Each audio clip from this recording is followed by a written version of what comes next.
யாரை வேட்பாளரா அறிவிச்சாலும் உடனே இது தேர்தலுக்காக கொடுக்கிறது. வருஷம் முழுக்க நம்ம நாட்டுல தேர்தல் நடந்துட்டே தான் இருக்கு.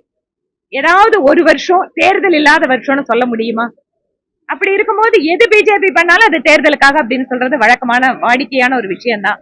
அதனால இதுல தேர்தல் வருது இல்ல என்பதெல்லாம் தாண்டி இது தமிழகத்திற்கு எவ்வளவு ஒரு பெரிய வாய்ப்பு.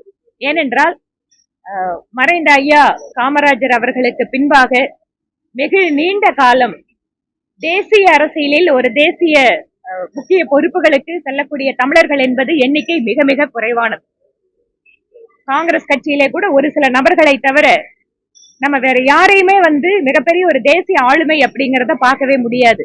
இப்போது பாரதிய ஜனதா கட்சி அந்த நிலைமையை மாற்றிக்கொண்டிருக்கிறது.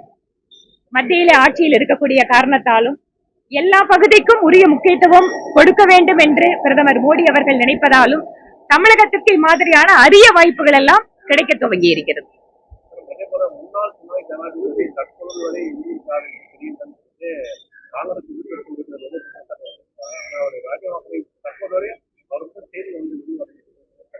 இதெல்லாம் ஒரு காரணங்களா?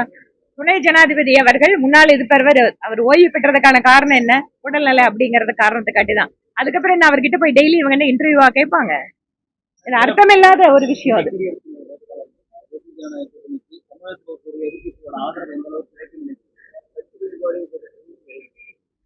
நாங்க எல்லாரும் அது தமிழகம் மட்டுமல்ல, புதுச்சேரி தமிழராக இருப்பவர் ஒவ்வொருவரும் நம்முடைய ஒரு தமிழரான வேட்பாளரை ஆதரிப்பது என்பதுதான் நியாயமாக இருக்க முடியும்.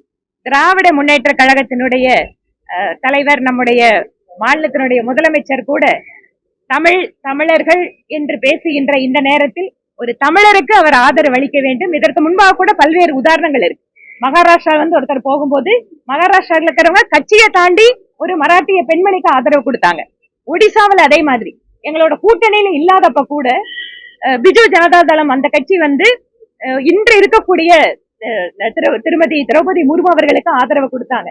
அதனால் ஒரு தமிழருக்கு திராவிட முன்னேற்ற கழகம் ஆதரவு கொடுக்கும் என நாங்கள் நம்புகிறோம், எதிர்பார்க்கிறோம்.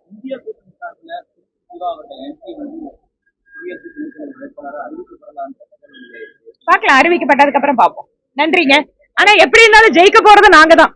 செய்திகளை உடனுக்குடன் தெரிந்து கொள்ள கீழ்கண்ட கேபிள் மற்றும் டிடிஹெச் நெட்வொர்க்குகளில் எம்நாடு செய்தி தொலைக்காட்சியை காணுங்கள். பாதகம் செய்பவரை கண்டால் நாம் பயம் கொள்ளலாகாது பாப்பா. மோதி மிதித்து விடு பாப்பா, அவர் முகத்தில் உமிழ்ந்து விடு பாப்பா. அண்மை செய்திகளை உடனுக்குடன் தெரிந்து கொள்ள இணைந்திருங்கள் எம்நாடு தொலைக்காட்சியுடன்.